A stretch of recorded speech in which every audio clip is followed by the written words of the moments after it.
soirée, les parents, les amis ont fait des recherches. Vous savez, c'était très inquiétant étant donné que Sharon n'était pas une jeune fille qui avait l'habitude de fuguer. C'est une affaire criminelle qui n'en paraissait pas une pendant un temps. La première personne tuée ce jour-là était la belle-mère. L'arme du crime n'a pas été trouvée tout de suite, même s'il paraissait évident que c'était une hache. En 1892, une domestique est alertée par les cris de sa maîtresse. Une affaire de meurtre qui va devenir l'un des plus célèbres qui a tué de l'histoire. En 1969, deux chasseurs découvrent le cadavre d'une jeune fille près de l'autoroute 97, qu'on rebaptisera bientôt l'autoroute des larmes. En 1975, un apiculteur découvre un corps gelé près de ses ruches. En 40 ans, personne ne répondra à la question « Qui a tué Sharon ?» Qui, quand, comment, pourquoi? À dossier mystère.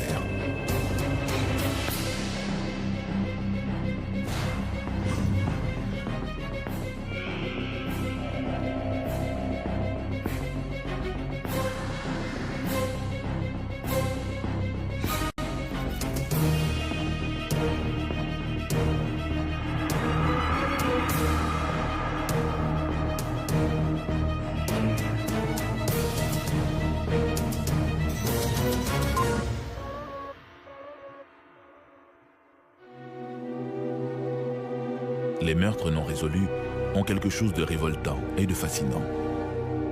Révoltant parce que l'idée qu'un meurtrier puisse échapper à la justice nous choque. Fascinant parce que l'énigme policière met au défi notre logique comme dans un jeu de société. Le jeu du qui, quand, comment, pourquoi.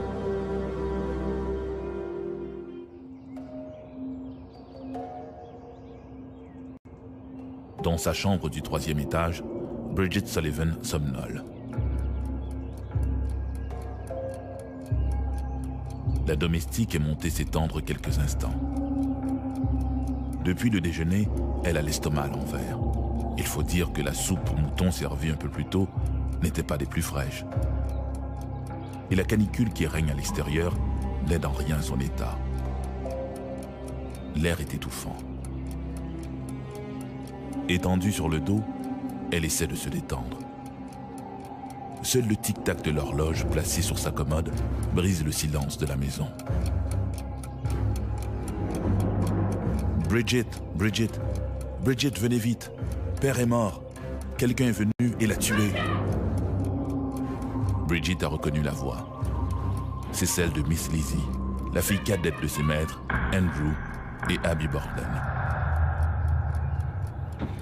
D'un bond, elle saute du lit et se précipite dans l'escalier aménagé spécialement pour les domestiques.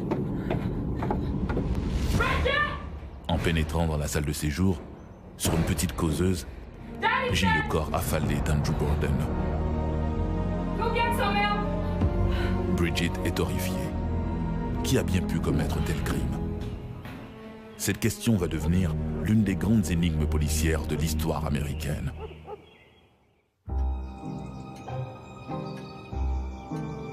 Nous sommes le 4 août 1892, à Fall River, au Massachusetts. Ce matin-là, vers 8 heures, la famille Borden se réunit pour prendre le petit déjeuner. Au 19e siècle, la famille Borden était l'une des familles les plus puissantes ici, dans la région de Fall Rivers. Andrew Jackson Borden avait dû travailler dur pour faire sa fortune. Il avait commencé comme charpentier et ébéniste et finalement avait réussi à devenir banquier. Les membres de la famille Borden étaient Andrew Jackson Borden, sa deuxième épouse Abby Duffy Gray Borden et ses filles Lizzie et Emma. Lizzie et Emma étaient les filles de sa première épouse Sarah Borden, décédée alors que Lizzie n'avait que 3 ans. Monsieur Borden s'était remarié lorsque Lizzie avait 6 ans. Et Abby était la seule mère que Lizzie n'ait jamais connue. Ce matin-là, il y avait 5 personnes à la maison. Lizzie, qui affirme avoir dormi tard, Monsieur et Madame Borden, Bridget Sullivan, la domestique des Borden qui était à leur emploi depuis environ 3 ans, ainsi qu'un visiteur, l'oncle John Morse. John Morse était le frère de Sarah Borden, la première épouse de Monsieur Borden, et l'oncle de Lizzie et Emma. Ce matin-là, John Morse a été le premier à partir, car il avait affaire en ville. De son côté, Lizzie dira qu'elle est descendue, qu'elle a trouvé son père assis à table et qu'elle lui a remis une lettre à poster.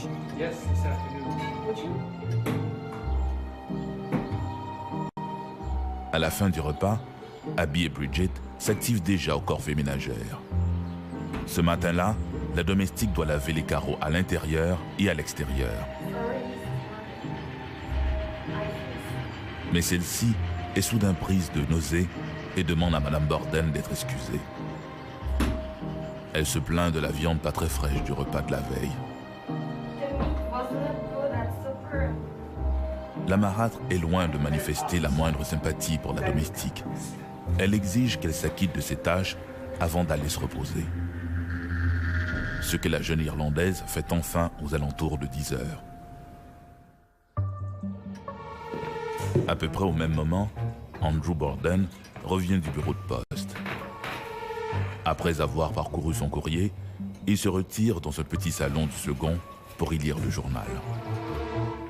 Monsieur Borden revient vers 10h40, s'assied et lit le journal. Peu de temps après, Monsieur Borden monte à sa chambre, déverrouille la porte car il n'est là que pour quelques minutes, puis verrouille la porte derrière lui lorsqu'il redescend au fumoir pour faire un somme. À 11h15, Bridget Sullivan, qui s'est assoupie dans son lit, est réveillée par les cris de Lizzie. La jeune femme hurle que son père a été assassiné.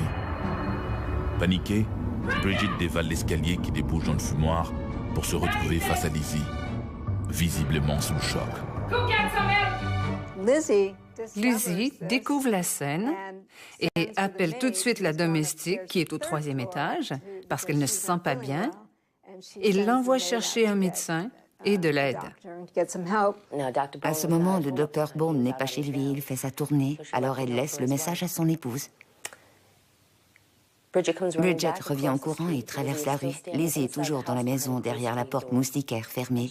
Et de là, crie à Bridget, qui traverse la rue, d'aller chercher son amie Alice Russell. Pendant ce temps, Madame Churchill, dont la maison est tout juste de l'autre côté de l'allée réservée aux carrosses, est dans sa cuisine et, par sa fenêtre, regarde Bridget qui court frénétiquement dans la rue. Elle aperçoit aussi Lizzie qui se tient derrière la porte moustiquaire et lui crie « Lizzie, que se passe-t-il » Et Lizzie lui répond « Madame Churchill, s'il vous plaît, venez m'aider, quelqu'un a tué papa. » Elles ont appelé la police, les gens sont arrivés et tout le voisinage était au courant. Bientôt, la maison du 92 Second Street grouille de policiers. Et lorsque les enquêteurs demandent à Lizzie où se trouve sa belle-mère, celle-ci leur répond que Madame Borden a quitté plus tôt en matinée pour aller visiter une amie malade. Lizzie dira que ce matin-là, sa belle-mère avait reçu une note de la part d'une amie malade et qu'elle était partie lui rendre visite. Mais aucune amie malade ne s'est jamais manifestée, aucune note n'a été trouvée et aucun courrier ne s'est jamais présenté pour dire qu'il avait livré un quelconque message à la maison ce matin-là. Malheureusement, il n'en est rien. En faisant le tour de la résidence, un policier en compagnie de Bridget et d'une voisine trouve le corps ensanglanté de Madame Borden dans une chambre du 2e étage. La sexagénaire a elle aussi été assassinée à coups de hache. La première personne à avoir été tuée ce jour-là fut la belle-mère. Elle était dans la chambre des invités, de cet invité qui était là le matin, et elle changeait les draps ou quelque chose du genre, quand quelqu'un est arrivé derrière elle et l'a frappée à la tête avec une hache environ 19 fois. L'arme du crime n'a pas été trouvée tout de suite, même s'il paraissait évident que c'était une hache. Un meurtre à la hache est quelque chose de très violent. C'est un crime de passion commis par quelqu'un qui est très en colère. Cette personne veut non seulement tuer, mais détruire sa victime de toutes les manières. Les premiers soupçons des enquêteurs évoquent un rôdeur qui se serait introduit dans la propriété. Après tout, M. Borden, un banquier prospère et avare, a pu être victime d'un vol ou d'une vengeance. Qui a tué Andrew Borden? Monsieur Borden aurait pu avoir des ennemis dans le monde des affaires. C'était un homme d'affaires respecté, mais je crois que quelques-uns de ses locataires n'auraient pas vu les choses du même œil. Il était très strict en ce qui concernait la collecte des loyers, et si vous étiez en retard, il ne vous pardonnait pas. Lizzie Borden affirme que vers 11 h du matin, elle est sortie dans la cour pour cueillir des poires, puis qu'elle est allée dans la grange afin de chercher des hameçons en prévision d'une excursion de pêche. D'après son témoignage, elle affirme avoir été absente de la maison entre 15 et 20 minutes, soit le temps nécessaire pour que quelqu'un s'introduise dans la maison et tue sa belle-mère Abby ainsi que son père Andrew qui somnolait sur le divan. Durant le même laps de temps, la domestique Bridget, qui était dans la maison, affirme n'avoir rien entendu. Rien n'a été volé, rien n'a été déplacé, aucune trace d'effraction, aucun signe de résistance ou de bagarre, ce qui laisse croire que les victimes connaissaient leur assassin. L'attention des inspecteurs se tourne vers le seul visiteur présent dans la maison ce matin-là, John Morse. Un des premiers suspects fut l'oncle John Morse, qui a été rapidement écarté, car il était à l'autre bout de la ville, en visite chez des amis. Son alibi était très solide, certains diront même trop solide. En revenant sur Second Street cet après-midi-là, il aurait conversé avec 3 prêtres à bord du tramway et aurait même mémorisé le numéro que le chauffeur portait sur sa casquette. À son retour, il a aperçu la foule autour de la maison et, plutôt que de se hâter pour savoir ce qui se passait, il a cueilli une pomme et il est resté debout devant la scène à manger sa pomme. Alors je crois qu'il savait exactement ce qui se passait et qu'il avait quelque chose à y voir. Puis, il y a Emma Borden, curieusement absente au moment des meurtres. Emma était à Fairhaven, au Massachusetts, en visite chez des amis. Elle était hors de la ville depuis les 2 dernières semaines. La seule manière dont Emma aurait pu à cette époque venir ici commettre les meurtres, puis retourner à Fairhaven à temps pour recevoir le télégramme, ça aurait été d'avoir une Ferrari. La domestique Bridget Sullivan est quant à elle rapidement disculpée. À ce moment précis, Bridget Sullivan est à l'extérieur, occupée à laver les vitres, et elle a un alibi. Ce matin-là, des gens l'ont vue à l'extérieur. Finalement, il ne reste comme possibilité que l'impensable. Lizzie Borden aurait tué son père ainsi que sa belle-mère, et la scène de crime témoigne d'une rage incroyable. Frapper quelqu'un aussi souvent comme Abby, 19 fois, c'est de la rage. Frapper le père directement dans la figure, 9 ou 10 fois, je crois, c'est de la rage. Avec la mort d'Abby et d'Andrew Borden, Lizzie et sa sœur Emma deviennent les uniques héritières d'une fortune immense. À la fin de ses jours, au moment de son assassinat, il valait entre 3 et 500 000 $. Maintenant, ce qu'elle craignait, c'est que son père ne fasse un testament qui aurait cédé sa fortune non pas à sa sœur et à ses héritiers, et à elle-même et à ses héritiers, mais à sa belle-mère et à sa fille. Le 11 août 1892, Lizzie Borden est arrêtée pour le double meurtre, des accusations dont elle se dit innocente. Son procès s'ouvre le 5 juin 1893 dans la ville voisine de New Bedford. Lizzie a été accusée et s'est retrouvée au cœur d'un procès très élaboré qui, pour l'époque, était l'équivalent du procès O.J. Simpson. Elle s'était prévalue des services d'une défense extrêmement onéreuse et pouvait compter sur une équipe de rêve, un Dream Team. Certes, l'accusation n'a contre elle que des preuves circonstancielles. Le procureur, maître William Moody, fait défiler à la barre plusieurs témoins. Un pharmacien de Fall River témoigne que 2 jours avant les meurtres, il a refusé de vendre à Miss Borden de l'acide cyanhydrique. Dans l'après-midi du mercredi précédant le meurtre, une femme est entrée dans sa boutique et a essayé d'acheter pour 10 cents d'acide cyanhydrique. Il lui a répondu qu'elle ne pouvait pas se procurer ce produit dangereux car il fallait une prescription médicale. Ce jour-là, elle a donc quitté la boutique sans l'acide cyanhydrique. La police a amené le pharmacien chez les Borden afin qu'il écoute les voix de femmes à l'intérieur de la cuisine. Au bout d'un moment, il s'est tourné vers le coroner et lui a dit « Oui, c'est bien la femme qui est venue à ma boutique. » Mais le juge a rejeté cette preuve, sous prétexte que les Borden n'avaient pas de toute évidence été empoisonnés. Ce matin-là, toute la famille avait été malade, présumément à cause d'aliments avariés, mais il est possible qu'elle ait tenté de les empoisonner. Alice Russell, une voisine et amie des Borden, jure avoir vu l'accusé brûler une robe. Était-ce la robe que portait Lizzie au moment des meurtres? Interroge le procureur. Le lendemain des funérailles, Alice Russell avait vu Lizzie brûler une robe dans le four de la cuisine.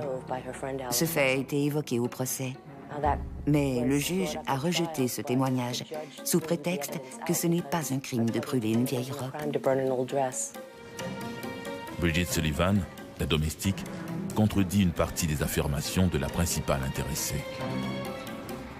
Un fait à signaler est que lorsque les enquêteurs sont entrés dans la maison, Bridget les a guidés au sous-sol et elle a remarqué un panier contenant des guenilles ensanglantées. Et elle s'est dit, ça n'était pas là hier.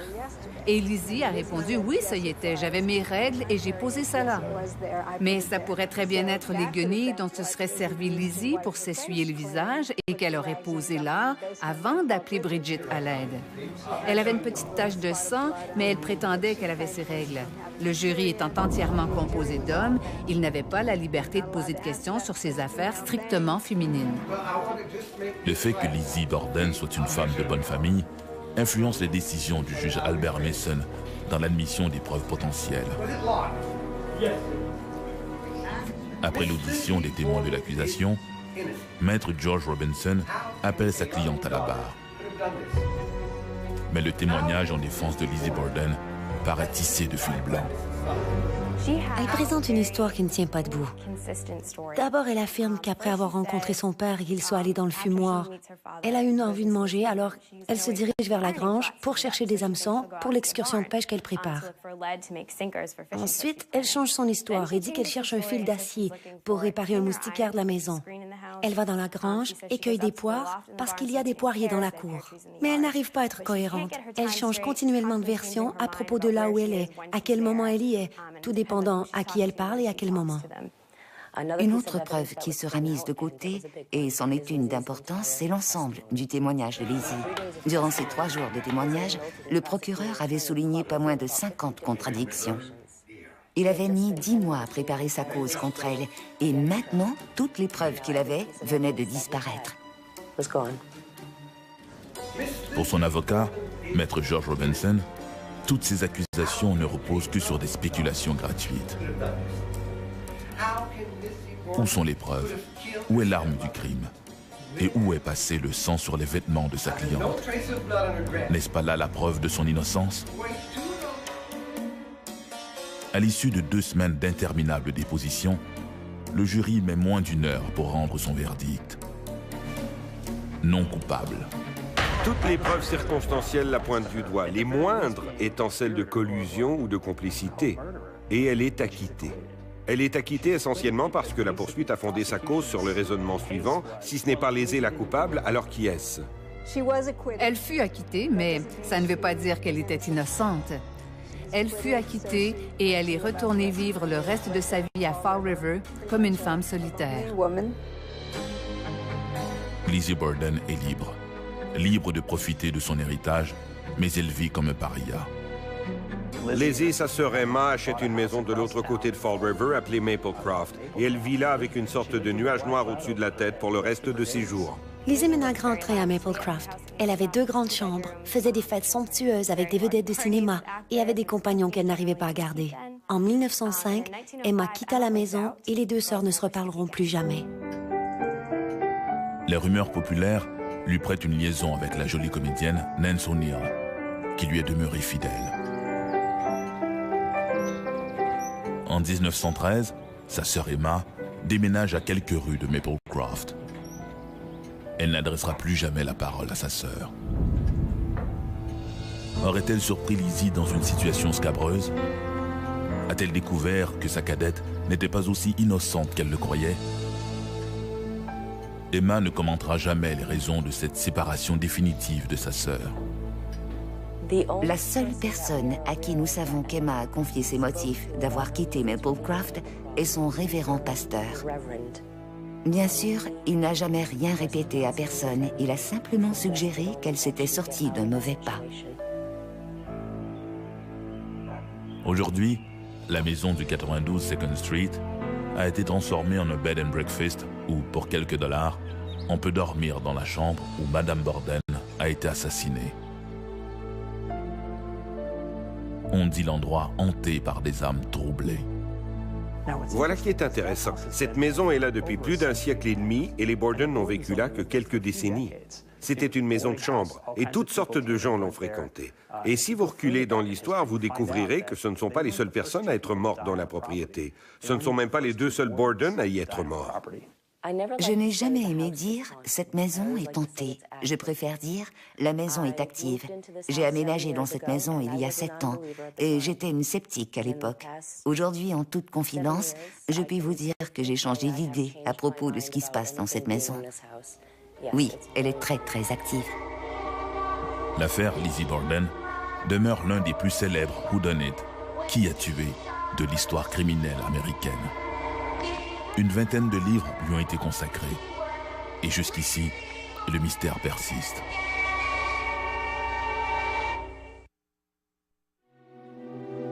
Une enquête difficile, un manque de preuves, un doute raisonnable peuvent-ils cacher la vérité?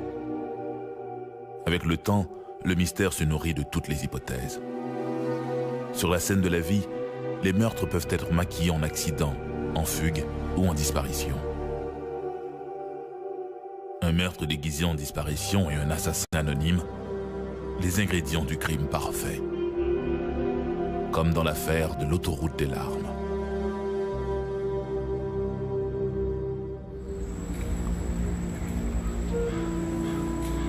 À l'aube, les policiers entreprennent de ratisser un secteur forestier, juste au nord de Terrace. Depuis le mois de décembre, on est sans nouvelles de Monica Ignace, une adolescente de la région. La jeune femme n'avait aucun motif de fuguer le domicile familial. Les policiers croient davantage à un enlèvement suivi d'un meurtre. L'histoire va, hélas, leur donner raison une fois de plus. Derrière des buissons, ils découvrent le corps d'une jeune femme. Les agents sont convaincus qu'il s'agit du corps de la jeune Monica Ignace. Les médias ne tarderont pas à associer ce meurtre à d'autres assassinats semblables commis dans le nord de la Colombie-Britannique. Des assassinats attribués à un insaisissable et très hypothétique tueur en série baptisé le tueur de l'autoroute.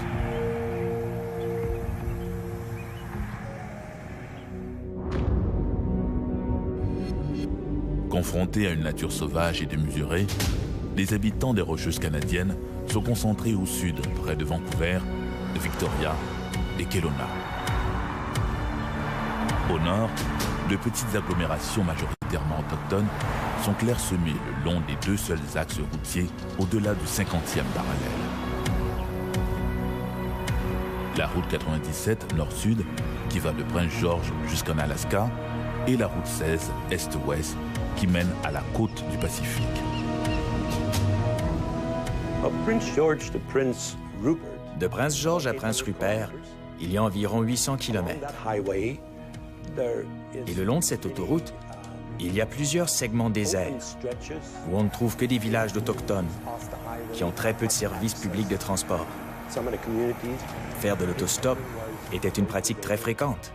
Il n'était donc pas inhabituel pour eux de faire du pouce. En fait, c'était assez courant pour la plupart de ces gens de faire de l'autostop dans cette partie du pays. Faire de l'autostop dans cette région n'est pas sans risque. Au fil des ans, au moins 32 femmes ont disparu ou ont été assassinées le long de ces routes. Une portion de l'autoroute 16, comprise entre Prince George et Prince Rupert, a même été rebaptisée The Highway of Tears, l'autoroute des larmes, vu le nombre élevé des victimes. C'est une affaire criminelle qui n'en paraissait pas une pendant un temps. Les gens se disaient que ces jeunes femmes disparaissaient parce qu'elles quittaient, parce qu'elles partaient d'elles-mêmes pour aller voir ailleurs. Vous savez, c'est le nord de la Colombie-Britannique ici. Nous avons un style de vie un peu plus libre, où faire du stop est pratiquement un mode de vie. Et ça a pris un bon moment avant que ces cas soient reliés les uns aux autres et qu'on se dise « Regardez toutes ces femmes qui disparaissent ». Et je crois que c'est uniquement lorsqu'on a commencé à trouver les cadavres que les gens ont pris conscience qu'il ne s'agissait pas de simples disparition, mais bien de l'assassinat de femmes. L'histoire de cette série noire commence le 25 octobre 1969 à Williams Lake, près de l'autoroute 97. Gloria Moody et son frère Dave se retrouve dans le bar du Ranch Hotel où il loge pour prendre quelques consommations. Puis Dave décide de retourner à sa chambre avec sa sœur.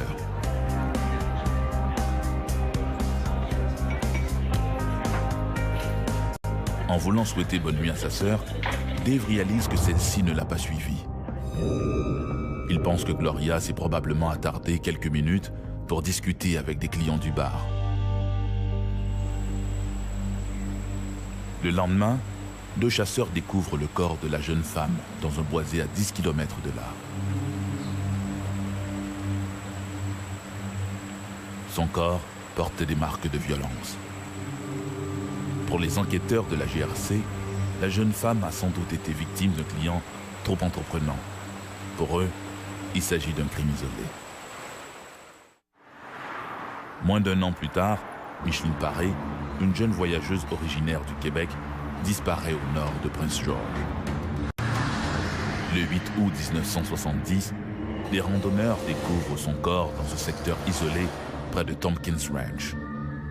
Elle a été battue à mort. Le médecin légiste croit qu'elle a été violée, mais ne peut le prouver vu l'état de sa dépouille. En novembre 1973, une autre autostoppeuse, Pamela Darlington, manque à l'appel à son tour dans la région de Kamloops. Le lendemain, son corps en partie dévêtu est retrouvé à Pioneer Park, à l'ouest de la ville. Elle a été violée et battue à mort. Les enquêteurs apprennent bientôt que, le soir de sa disparition, une voiture blanche ou rose saumon a été vue quittant à vive allure le secteur de Pioneer Park, près d'une voie ferrée. La piste de la voiture blanche ne donne malheureusement aucun résultat. Pendant 20 ans, de 1974 à 1994, des jeunes femmes disparaissent le long de l'autoroute des larmes. Celles dont les corps ont été retrouvés ont été violées puis assassinées. Tout porte à croire que les autres ont subi le même sort. Les enquêteurs commencent à se demander si ces crimes ne sont pas liés entre eux. Il est difficile de relier autant de femmes disparues le long de l'autoroute des larmes. Probablement parce que c'est géographiquement gigantesque. Quel type de personne traverse ce genre de paysage sur une base suffisamment régulière pour être en mesure d'agresser ces femmes? Si les médias parlent alors ouvertement du tueur de l'autoroute, les enquêteurs de la GRC pensent qu'il y a peut-être plus d'un tueur en série à l'œuvre. Nous n'avons pas d'informations qui pourraient laisser supposer qu'une seule personne ou groupe de personnes soit responsable des disparitions ou des meurtres le long des routes de Colombie-Britannique. Quoi qu'il en soit, nous nous devons d'explorer les 2 hypothèses et nous restons ouverts aux 2 scénarios. Mais il y a une crainte aussi. S'il n'y a plus qu'une personne impliquée, ça devient plus inquiétant, parce que cela voudrait dire qu'il n'y a plus qu'une personne qui cible ces jeunes femmes. Les autorités policières ont de leur collimateur plusieurs suspects, liés à l'une ou à l'autre de ces victimes. Des individus louches, parfois au lourd passé criminel, sont interrogés sans succès. Au cours des années, un certain nombre de personnes, disons, dignes d'intérêt, ont pu être identifiées. Nous avons même demandé l'aide du public afin d'identifier certains de ces suspects. Mais quoi qu'il en soit, aucune accusation n'a jamais été portée en relation avec ces affaires. Bien sûr, notre première responsabilité est d'élucider ces cas pour éventuellement permettre aux familles des victimes de faire leur deuil. Malgré les efforts des enquêteurs, la liste des victimes s'allonge. En juillet 1994, Roxanne Tiara, une adolescente de 15 ans, disparaît de Prince Rupert. Malgré son jeune âge, Roxanne est reconnue pour se livrer à la prostitution. Son cadavre est retrouvé le mois suivant dans des buissons près de Burns Lake sur l'autoroute 16. Le 21 juin 2002, Nicole Durbin Haar, une jeune femme de 25 ans, originaire de Red Deer en Alberta, venue dans la région de Prince George pour y planter des arbres, n'arrive jamais à destination. Des battues d'une ampleur sans précédent sont organisées et une récompense de 25 000 $ est offerte. Son corps ne sera jamais retrouvé. Le 21 septembre 2005, Tamara Shipman, une jeune femme de 22 ans, sera vue la dernière fois faisant de l'autostop sur l'autoroute 16 à la sortie de Prince Rupert. Aucune trace de la jeune fille ou de son cadavre. L'année suivante, la Gendarmerie royale du Canada, qui refusait jusqu'alors de parler ouvertement d'un tueur en série, décide de revoir ses disparitions et ses homicides et créer le projet IPANA. Le projet IPANA, qui réfère directement à l'enquête sur l'autoroute 16, a commencé à l'automne 2005. Pour faire partie de ce projet de personnes disparues, il faut être une femme, il faut avoir été déclarée disparue ou retrouvée assassinée à l'intérieur d'un rayon d'1,5 km de 3 autoroutes spécifiques de Colombie-Britannique. L'autoroute 97, l'autoroute 16 et l'autoroute 5. 6 ans après la création du projet IPANA, la GRC annonce avoir enfin résolu un premier cas, celui de Colin McMillan, assassiné 40 ans plus tôt. Son meurtrier est Bobby Jack Fowler, un tueur en série américain de l'Oregon. Il serait très probablement aussi l'auteur des meurtres de Gaylan Weiss et de Pamela Darlington, toutes deux assassinées à l'automne de 1976. Fowler, incidemment, possédait à l'époque une Buick blanche. Il ne sera jamais inculpé de ces meurtres. Jack Fowler est décédé dans une prison de l'Oregon en 1996. Depuis ce temps, d'autres jeunes femmes continuent de disparaître dans cette vaste région de la Colombie-Britannique. Comme la brume matinale, un voile de mystère s'accroche à l'autoroute des larmes.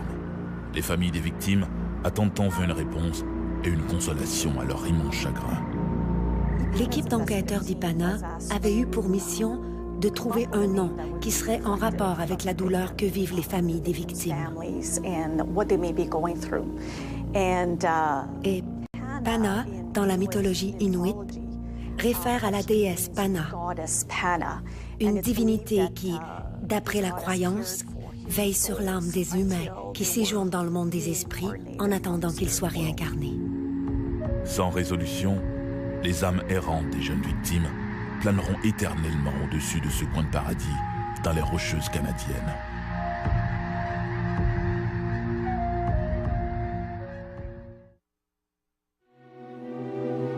Les policiers n'aiment pas les mystères. Pour eux, la meilleure affaire est celle qui est limpide et sans ambiguïté. La victime et son assassin sont rapidement identifiés, l'arme du crime est sous-scellée et le motif du meurtre est bien établi. Pour les enquêteurs, la victime n'est pas un personnage, mais une personne. Sur une scène de crime, le frisson du mystère fait plutôt place à l'horreur et au dégoût. Comment ne pas être révolté devant l'injustice d'un assassinat? C'est la question que se répètent tous les jours les policiers chargés de résoudre les affaires non classées, ces meurtres pour lesquels l'assassin court toujours. Des affaires comme celle de la jeune Sharon Pryor. Jacques Bertrand s'approche de la grille entrebâillée. « Merde », murmure-t-il. Un peu plus tôt en soirée, des voisins l'ont informé que la grille menant au terrain où il garde ses ruches était ouverte. L'apiculteur craint le pire. Des vandales s'en sont-ils pris à mes ruches? À part lui, personne ne vient jamais ici. Il est de plus en plus inquiet pour ses colonies d'abeilles. Il n'a pour tout éclairage qu'une lampe torche qu'il balaie de gauche à droite. Au fond du terrain, il la voit étendue sur la terre gelée, le corps un peu recroquevillé. Il s'agit d'une très jeune femme. Elle est nue à partir de la taille. D'instinct, Jacques Bertrand sait qu'il ne s'agit plus que d'un cadavre. Sans pousser plus loin, l'apiculteur tourne les talons et court téléphoner à la police. Pour la famille de Sharon Pryor, disparue 4 jours plus tôt, le cauchemar ne fait que commencer.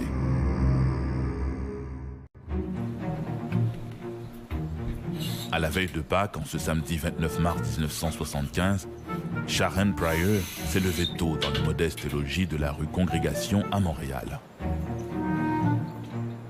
Elle se dépêche car elle veut décorer des œufs de Pâques qu'elle va cacher pour ses petits frères Jojo et Steven. Sharon était la plus âgée, c'était mon aînée. Elle était un peu timide, mais lorsqu'elle était avec ses amis, elle était bien. Elle était populaire, amusante, fiable. Elle travaillait fort tant à l'école qu'à la maison. Elle aidait sa mère avec les plus jeunes de la famille. Et elle était tout simplement affectueuse, très attentive. Tout le monde n'avait que de belles choses à dire à son propos. Elle était comme ça. La gentille fille d'à côté, tarte aux pommes et crème glacée. Yvonne est allée chercher des lapins de Pâques en chocolat et tout ce qu'il faut pour le dîner pascal du lendemain. Il est environ 10 heures. À 13 heures, Sharon doit aller récupérer son nouveau blouson brodé aux couleurs de son équipe de quartier. Elle s'est donc rendue au YMCA pour y récupérer son blouson et elle a pris son petit frère adoptif de 4 ans avec elle.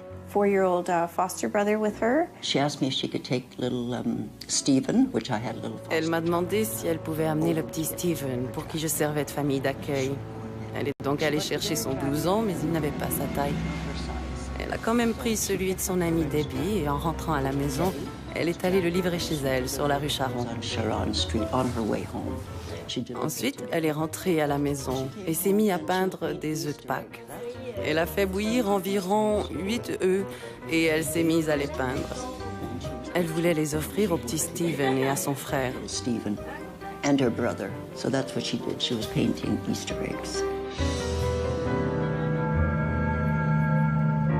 Un peu plus tard, vers 6h30, 7h, son amie Darlie est passée à la maison.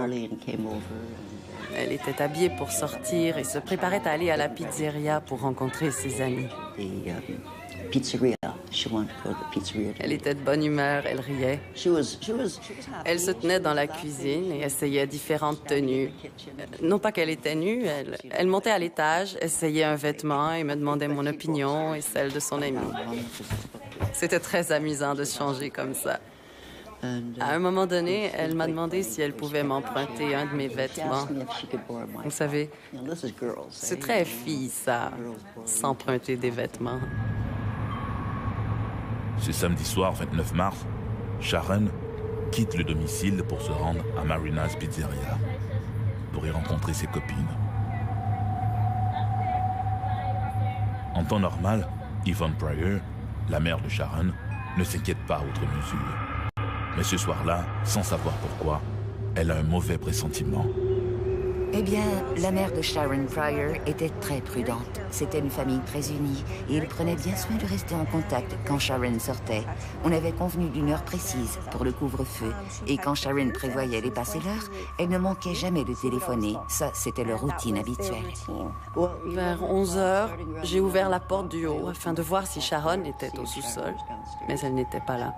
Je me suis dit, très bien, elle a quelques minutes de retard, elle va téléphoner, mais pas de téléphone. J'ai continué à ouvrir la porte pour vérifier. 11h30, minuit moins le quart. Et là, je me suis dit, il y a quelque chose qui ne va pas. Où est Sharon?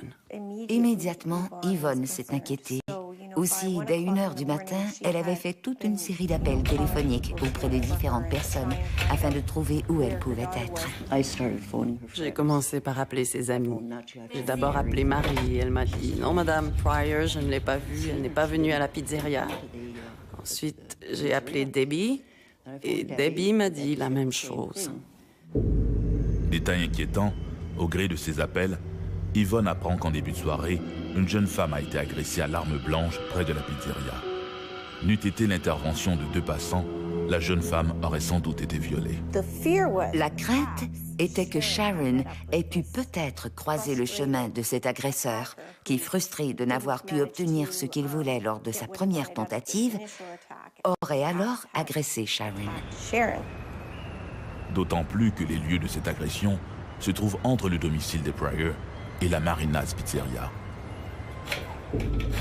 C'est les parents de Sharon, en début de nuit, qui ont avisé la police de Montréal pour rapporter la disparition. Les policiers sont venus et je leur ai expliqué ce qu'il en était. Et ils m'ont répondu, « Vous savez, c'est une adolescente. Elle a 16 ans et elle a peut-être oublié.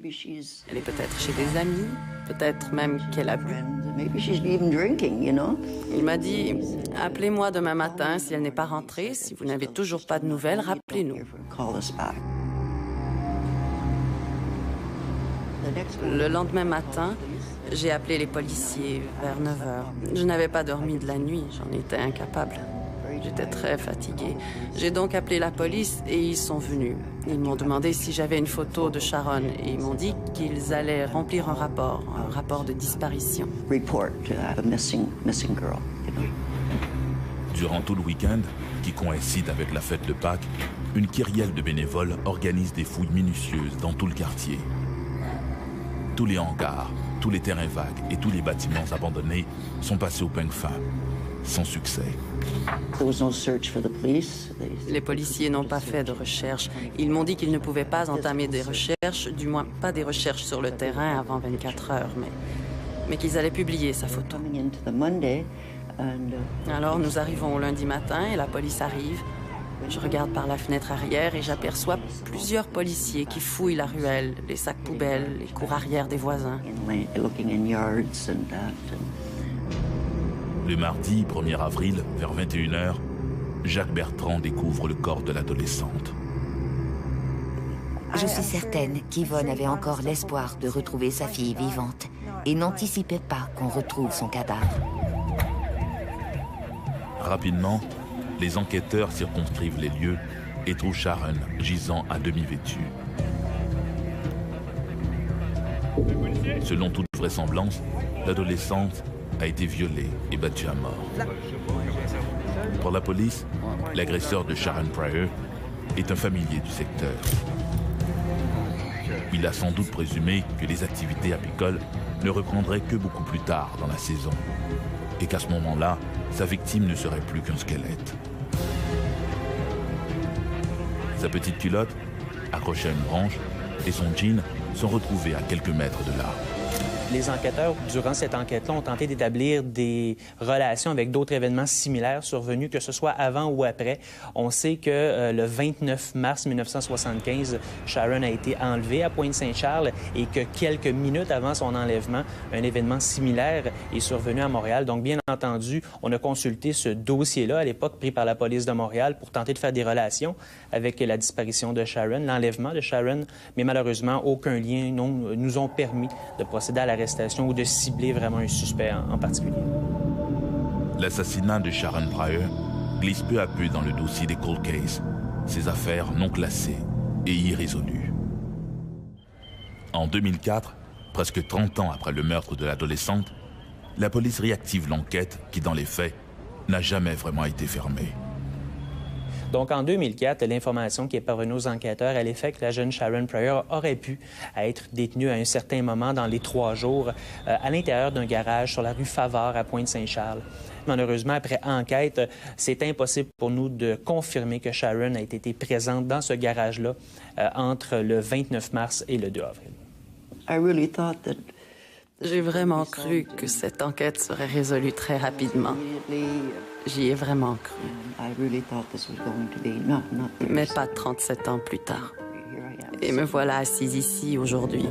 Et ce n'est toujours pas résolu. Donc, c'est un dossier, comme je vous le dis, qui est toujours actif. On attend l'aide du public dans ce dossier-là et les avancées technologiques du laboratoire de sciences judiciaires. Dans mon fort intérieur, tout ce que je peux me dire, c'est que je ne cesserai pas de chercher l'assassin ou les assassins de Sharon, tant que son meurtre n'aura pas été résolu, ou tant que je ne serai pas arrivée au dernier jour de ma vie.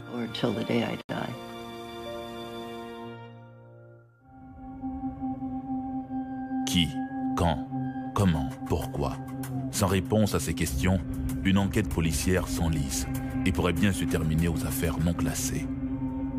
Une voie de garage en attente de nouveaux indices ou de nouvelles technologies. La science criminalistique est l'outil numéro 1 pour traquer les assassins.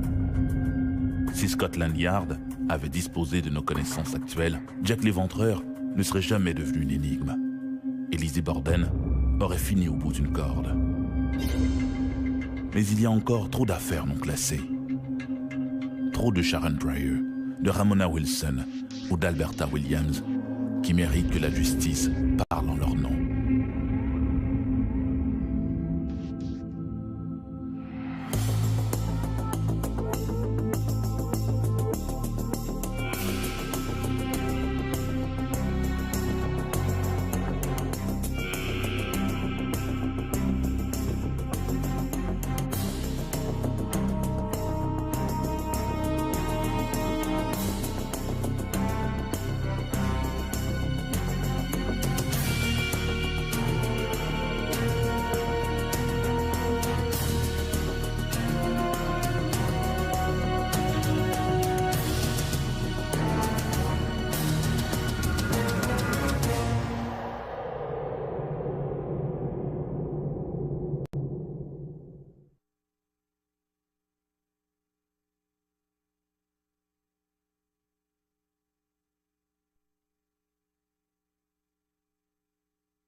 Il écoute les voix de femmes à l'intérieur de la cuisine. Au bout d'un moment, il s'est tourné vers le coroner et lui a dit « Oui, c'est bien la femme qui est venue à ma boutique. » Mais le juge a rejeté cette preuve, sous prétexte que les Borden n'avaient pas de toute évidence été empoisonnés.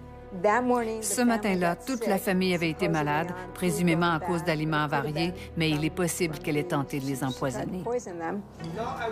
Alice Russell, une voisine et amie des Borden, jure avoir vu l'accusé brûler une robe. Était-ce la robe que portait Lizzie au moment des meurtres? Interroge le procureur. Le lendemain des funérailles, Alice Russell avait vu Lizzie brûler une robe dans le four de la cuisine. Ce fait a été évoqué au procès. Mais le juge a rejeté ce témoignage, sous prétexte que ce n'est pas un crime de brûler une vieille robe. Bridget Sullivan, la domestique, contredit une partie des affirmations de la principale intéressée. Un fait à signaler est que lorsque les enquêteurs sont entrés dans la maison, Bridget les a guidés au sous-sol et elle a remarqué un panier contenant des guenilles ensanglantées. Et elle s'est dit « Ça n'était pas là hier ». Et Lizzie a répondu « Oui, ça y était, j'avais mes règles et j'ai posé ça là ».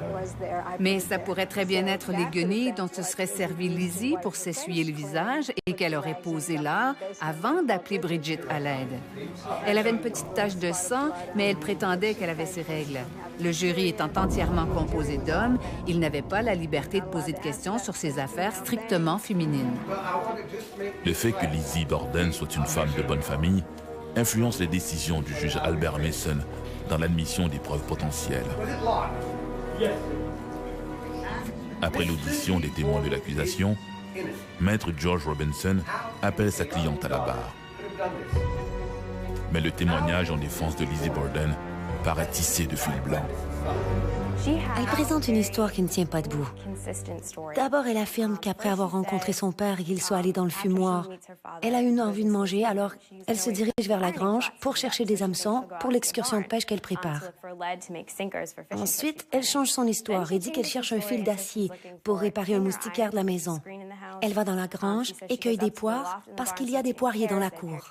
Mais elle n'arrive pas à être cohérente. Elle change continuellement de version à propos de là où elle est, à quel moment elle y est, tout dépendant à qui elle parle et à quel moment. Une autre preuve qui sera mise de côté, et c'en est une d'importance, c'est l'ensemble du témoignage de Lizzie. Durant ces 3 jours de témoignage, le procureur avait souligné pas moins de 50 contradictions. Il avait mis 10 mois à préparer sa cause contre elle, et maintenant, toutes les preuves qu'il avait venaient de disparaître. Pour son avocat, Maître George Robinson, toutes ces accusations, mais ne peut le prouver vu l'état de sa dépouille. En novembre 1973, une autre autostoppeuse, Pamela Darlington, manque à l'appel à son tour dans la région de Kamloops. Le lendemain, son corps en partie dévêtu est retrouvé à Pioneer Park, à l'ouest de la ville. Elle a été violée et battue à mort. Les enquêteurs apprennent bientôt que, le soir de sa disparition, une voiture blanche, au rose saumon, a été vue quittant à vive allure le secteur de Pioneer Park, près d'une voie ferrée. La piste de la voiture blanche ne donne malheureusement aucun résultat. Pendant 20 ans, de 1974 à 1994, des jeunes femmes disparaissent le long de l'autoroute des larmes. Celles dont les corps ont été retrouvés ont été violées puis assassinées. Tout porte à croire que les autres ont subi le même sort. Les enquêteurs commencent à se demander si ces crimes ne sont pas liés entre eux. Il est difficile de relier autant de femmes disparues le long de l'autoroute des larmes. Probablement parce que c'est géographiquement gigantesque. Quel type de personne traverse ce genre de paysage sur une base suffisamment régulière pour être en mesure d'agresser ces femmes? Si les médias parlent alors ouvertement du tueur de l'autoroute, les enquêteurs de la GRC pensent qu'il y a peut-être plus d'un tueur en série à l'œuvre. Nous n'avons pas d'informations qui pourraient laisser supposer qu'une seule personne ou groupe de personnes soit responsable des disparitions ou des meurtres le long des routes de Colombie-Britannique. Quoi qu'il en soit, nous devons d'explorer les deux hypothèses et nous restons ouverts aux deux scénarios. Mais il y a une crainte aussi. S'il n'y a plus qu'une personne impliquée, ça devient plus inquiétant, parce que cela voudrait dire qu'il n'y a plus qu'une personne qui cible ces jeunes femmes. Les autorités policières ont de leur collimateur plusieurs suspects, liés à l'une ou à l'autre de ces victimes. Des individus louches, parfois au lourd passé criminel, sont interrogés sans succès. Au cours des années, un certain nombre de personnes, disons, dignes d'intérêt, ont pu être identifiées. Nous avons même demandé l'aide du public afin d'identifier certains de ces suspects. Mais quoi qu'il en soit, aucune accusation n'a jamais été portée en relation avec ces affaires.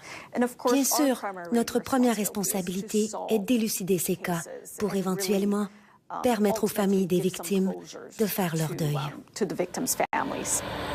Fier de l'histoire américaine.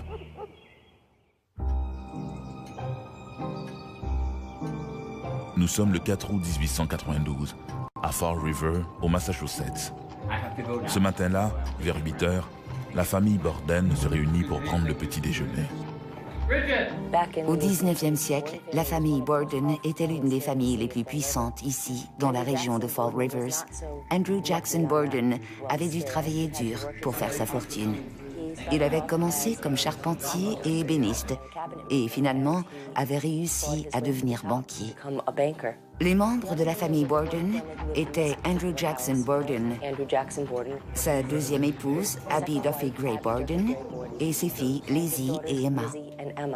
Lizzie et Emma étaient les filles de sa première épouse, Sarah Borden, décédée alors que Lizzie n'avait que 3 ans. Monsieur Borden s'était remarié lorsque Lizzie avait 6 ans.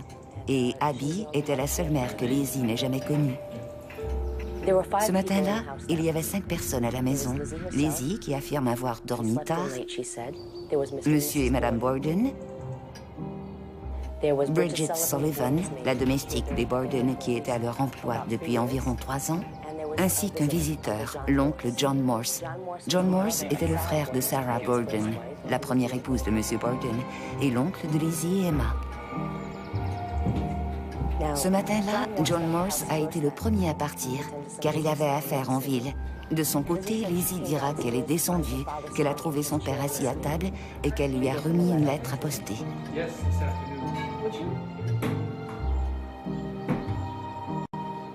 À la fin du repas, Abby et Bridget s'activent déjà aux corvées ménagères. Ce matin-là, la domestique doit laver les carreaux à l'intérieur et à l'extérieur. Mais celle-ci est soudain prise de nausée et demande à Madame Borden d'être excusée. Elle se plaint de la viande pas très fraîche du repas de la veille. La marâtre est loin de manifester la moindre sympathie pour la domestique. Elle exige qu'elle s'acquitte de ses tâches avant d'aller se reposer. Ce que la jeune Irlandaise fait enfin aux alentours de 10 heures. À peu près au même moment, Andrew Borden revient du bureau de poste. Après avoir parcouru son courrier, il se retire dans un petit salon du second pour y lire le journal. Monsieur Borden revient vers 10h40, s'assied et lit le journal. Peu de temps après, M. Borden monte à sa chambre, déverrouille la porte car il n'est là que pour quelques minutes, puis verrouille la porte derrière lui lorsqu'il redescend au fumoir pour faire un somme. À 11h15, Bridget... La seule manière dont Emma aurait pu à cette époque venir ici commettre les meurtres, puis retourner à Fairhaven à temps pour recevoir le télégramme, ça aurait été d'avoir une Ferrari. La domestique Bridget Sullivan est quant à elle rapidement disculpée. À ce moment précis, Bridget Sullivan est à l'extérieur, occupée à laver les vitres. Et elle a un alibi. Ce matin-là, des gens l'ont vue à l'extérieur. Finalement, il ne reste comme possibilité que l'impensable. Lizzie Borden aurait tué son père ainsi que sa belle-mère, et la scène de crime témoigne d'une rage incroyable. Frapper quelqu'un aussi souvent comme Abby, 19 fois, c'est de la rage. Frapper le père directement dans la figure, 9 ou 10 fois, je crois, c'est de la rage. Avec la mort d'Abby et d'Andrew Borden, Lizzie et sa sœur Emma deviennent les uniques héritières d'une fortune immense. À la fin de ses jours, au moment de son assassinat, il valait entre 3 et 500 000 $. Maintenant, ce qu'elle craignait, c'est que son père ne fasse un testament qui aurait cédé sa fortune non pas à sa sœur et à ses héritiers, et à elle-même et à ses héritiers, mais à sa belle-mère et à sa fille. Le 11 août 1892, Lizzie Borden est arrêtée pour le double meurtre, des accusations dont elle se dit innocente. Son procès s'ouvre le 5 juin 1893 dans la ville voisine de New Bedford.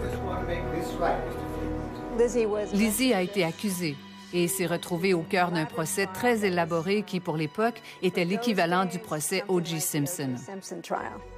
Elle s'était prévalue des services d'une défense extrêmement onéreuse et pouvait compter sur une équipe de rêve, un Dream Team. Certes, l'accusation n'a contre elle que des preuves circonstancielles. Le procureur, maître William Moody, fait défiler à la barre plusieurs témoins. Un pharmacien de Fall River témoigne que 2 jours avant les meurtres, il a refusé de vendre à Miss Borden de l'acide cyanhydrique.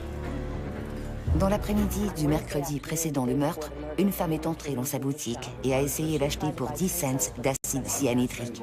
Il lui a répondu qu'elle ne pouvait pas se procurer ce produit dangereux car il fallait une prescription médicale. Ce jour-là, elle a donc quitté la boutique sans l'acide cyanhydrique. La police a amené le pharmacien chez les Borden afin qu'il écoute les voix de femmes à l'intérieur de la cuisine. Au bout d'un moment, il s'est tourné vers le coroner et lui a dit « Oui, c'est bien la femme qui est venue à ma boutique. » Mais le juge a rejeté cette preuve, sous prétexte que les Borden n'avaient pas de toute évidence été empoisonnés. Ce matin-là, toute la famille avait été malade, présumément à cause d'aliments avariés, mais il est possible qu'elle ait tenté de les empoisonner. Alice Russell, une voisine et amie des Borden, jure avoir vu l'accusé brûler une robe. En attendant qu'il soit réincarné. Sans résolution, les âmes errantes des jeunes victimes planeront éternellement au-dessus de ce coin de paradis dans les Rocheuses canadiennes.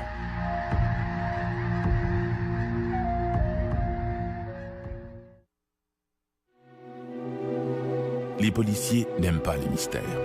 Pour eux, la meilleure affaire est celle qui est limpide et sans ambiguïté. La victime et son assassin sont rapidement identifiés, l'arme du crime est sous-scellée et le motif du meurtre est bien établi. Pour les enquêteurs, la victime n'est pas un personnage, mais une personne. Sur une scène de crime, le frisson du mystère fait plutôt place à l'horreur et au dégoût. Comment ne pas être révolté devant l'injustice d'un assassinat? C'est la question que se répètent tous les jours les policiers chargés de résoudre les affaires non classées, ces meurtres pour lesquels l'assassin court toujours. Des affaires comme celle de la jeune Sharon Pryor. Jacques Bertrand s'approche de la grille entrebâillée. « Merde », murmure-t-il. Un peu plus tôt en soirée, des voisins l'ont informé que la grille menant au terrain où il garde ses ruches était ouverte. L'apiculteur craint le pire. Des vandales s'en sont-ils pris à mes ruches? À part lui, personne ne vient jamais ici. Il est de plus en plus inquiet pour ses colonies d'abeilles. Il n'a pour tout éclairage qu'une lampe torche qu'il balaie de gauche à droite. Au fond du terrain, il la voit étendue sur la terre gelée, le corps un peu recroquevillé. Il s'agit d'une très jeune femme. Elle est nue à partir de la taille. D'instinct, Jacques Bertrand sait qu'il ne s'agit plus que d'un cadavre. Sans pousser plus loin, l'apiculteur tourne les talons et court téléphoner à la police. Pour la famille de Sharon Pryor, disparue 4 jours plus tôt, le cauchemar ne fait que commencer.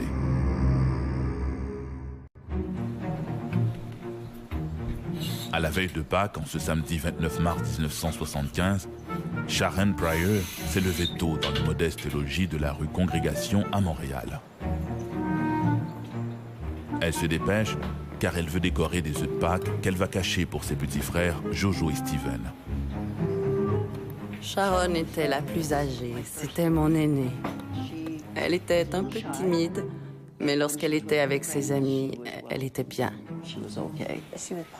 Elle était populaire, amusante, fiable. Elle travaillait fort tant à l'école qu'à la maison. Elle aidait sa mère avec les plus jeunes de la famille. Et elle était tout simplement affectueuse, très attentive. Tout le monde n'avait que de belles épreuves qu'il avait, venaient de disparaître. Pour son avocat, Maître George Robinson, toutes ces accusations ne reposent que sur des spéculations gratuites. Où sont les preuves? Où est l'arme du crime? Et où est passé le sang sur les vêtements de sa cliente? N'est-ce pas là la preuve de son innocence? À l'issue de 2 semaines d'interminables dépositions, le jury met moins d'1 heure pour rendre son verdict. Non coupable. Toutes les preuves circonstancielles la pointent du doigt, les moindres étant celles de collusion ou de complicité. Et elle est acquittée. Elle est acquittée essentiellement parce que la poursuite a fondé sa cause sur le raisonnement suivant: si ce n'est pas léser la coupable, alors qui est-ce? Elle fut acquittée, mais ça ne veut pas dire qu'elle était innocente. Elle fut acquittée et elle est retournée vivre le reste de sa vie à Fall River comme une femme solitaire. Lizzie Borden est libre.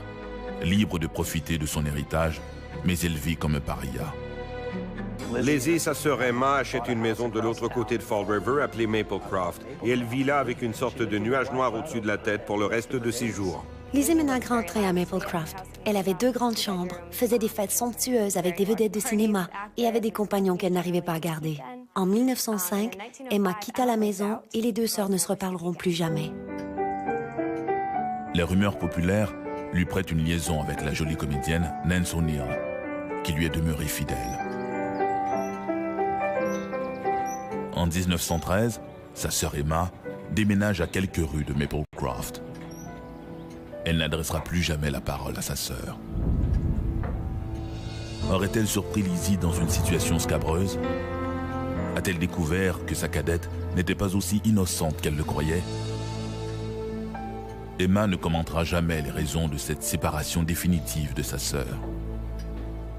La seule personne à qui nous savons qu'Emma a confié ses motifs d'avoir quitté Maplecroft est son révérend pasteur. Bien sûr, il n'a jamais rien répété à personne. Il a simplement suggéré qu'elle s'était sortie d'un mauvais pas. Aujourd'hui, la maison du 92 Second Street a été transformée en un bed and breakfast où, pour quelques dollars, on peut dormir dans la chambre où Madame Borden a été assassinée. On dit l'endroit hanté par des âmes troublées. Voilà qui est intéressant. Cette maison est là depuis plus d'1 siècle et demi et les Borden n'ont vécu là que quelques décennies. C'était une maison de chambre et toutes sortes de gens l'ont fréquentée. Et si vous reculez dans l'histoire, vous découvrirez que ce ne sont pas les seules personnes à être mortes dans la propriété. Ce ne sont même pas les 2 seuls Borden à y être morts. Étendue sur le dos, elle essaie de se détendre. Seul le tic-tac de l'horloge placée sur sa commode brise le silence de la maison. Bridget, Bridget, Bridget, venez vite. Père est mort. Quelqu'un est venu et l'a tué. Bridget a reconnu la voix. C'est celle de Miss Lizzie, la fille cadette de ses maîtres, Andrew et Abby Borden. D'un bond, elle saute du lit et se précipite dans l'escalier aménagé spécialement pour les domestiques. En pénétrant dans la salle de séjour, sur une petite causeuse, gît le corps affalé d'Andrew Borden. Bridget est horrifiée. Qui a bien pu commettre tel crime? Cette question va devenir l'une des grandes énigmes policières de l'histoire américaine.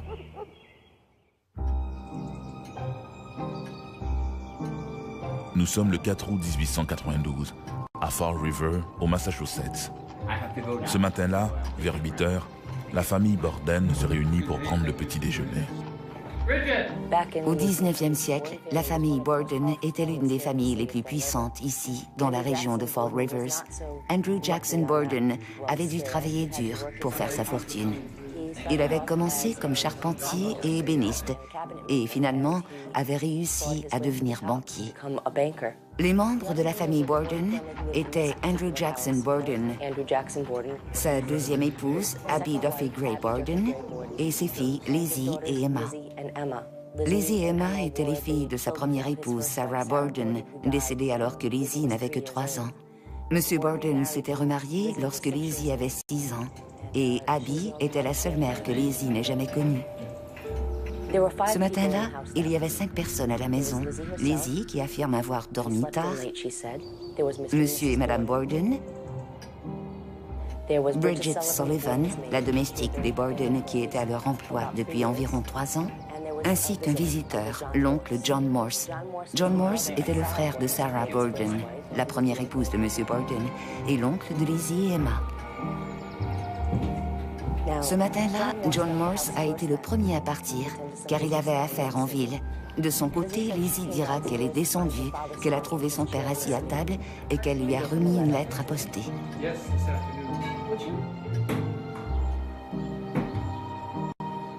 À la fin du repas, Abby et Bridget s'activent déjà aux corvées ménagères.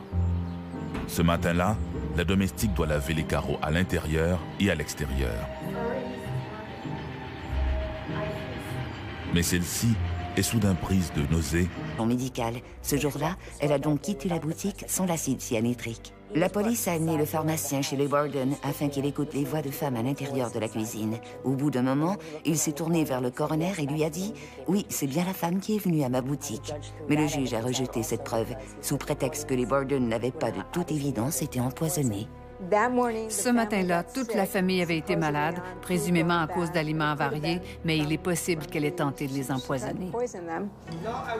Alice Russell, une voisine et amie des Borden, jure avoir vu l'accusé brûler une robe.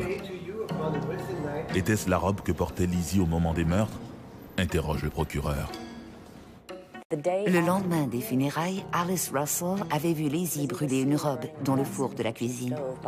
Ce fait a été évoqué au procès. Mais le juge a rejeté ce témoignage, sous prétexte que ce n'est pas un crime de brûler une vieille robe. Bridget Sullivan, la domestique, contredit une partie des affirmations de la principale intéressée. Un fait à signaler est que lorsque les enquêteurs sont entrés dans la maison, Bridget les a guidés au sous-sol et elle a remarqué un panier contenant des guenilles ensanglantées. Et elle s'est dit « Ça n'était pas là hier ».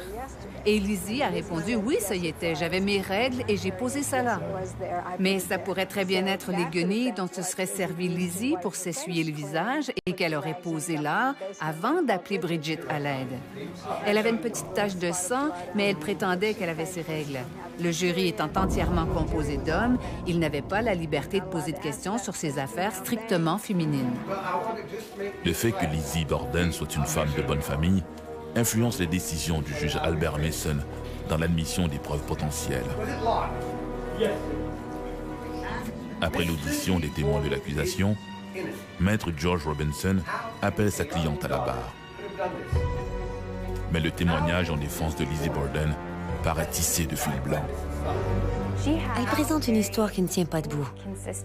D'abord, elle affirme qu'après avoir rencontré son père et qu'il soit allé dans le fumoir, elle a une envie de manger, alors elle se dirige vers la grange pour chercher des hameçons pour l'excursion de pêche qu'elle prépare. Ensuite, elle change son histoire et dit qu'elle cherche un fil d'acier pour réparer un moustiquaire de la maison. Elle va dans la grange et cueille des poires parce qu'il y a des poiriers dans la cour. Mais elle n'arrive pas à être cohérente. Elle change continuellement de version à propos de là où elle est, à quel moment elle y est, tout dépendant à qui elle parle et à quel moment. Une autre preuve qui sera mise de côté, et c'en est une d'importance, c'est l'ensemble du témoignage de Lizzie. Durant ces 3 jours de témoignage, le procureur avait souligné pas moins de 50 contradictions. Il avait mis 10 mois à préparer sa cause contre elle, et maintenant, toutes les preuves qu'il avait venaient de disparaître. Non, les enquêteurs circonscrivent les lieux et trouvent Sharon gisant à demi vêtue. Selon toute vraisemblance, l'adolescente a été violée et battue à mort. Pour la police, l'agresseur de Sharon Pryor est un familier du secteur. Il a sans doute présumé que les activités apicoles ne reprendraient que beaucoup plus tard dans la saison et qu'à ce moment-là, sa victime ne serait plus qu'un squelette.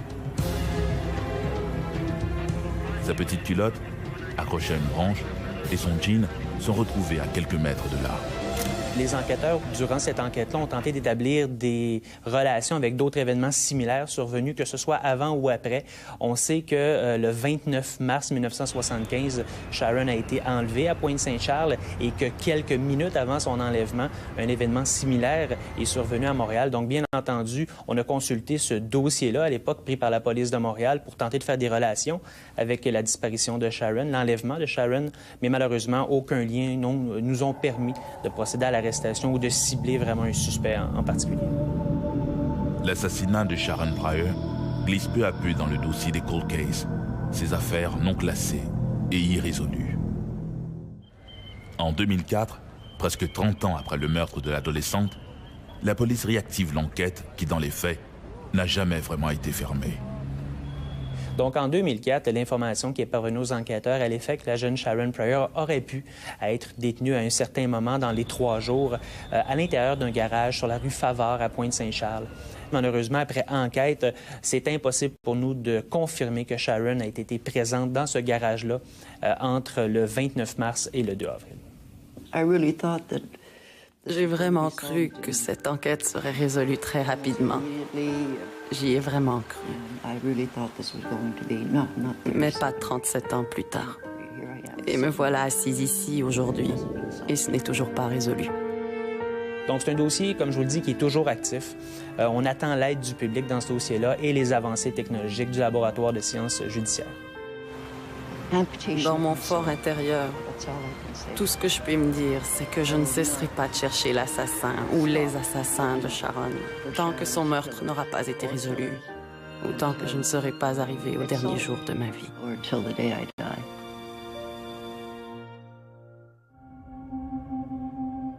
Qui, quand, comment, pourquoi? Sans réponse à ces questions, une enquête policière s'enlise et pourrait bien se terminer aux affaires non classées. Une voie de garage en attente de nouveaux indices ou de nouvelles technologies. La science criminalistique est l'outil numéro 1 pour traquer les assassins.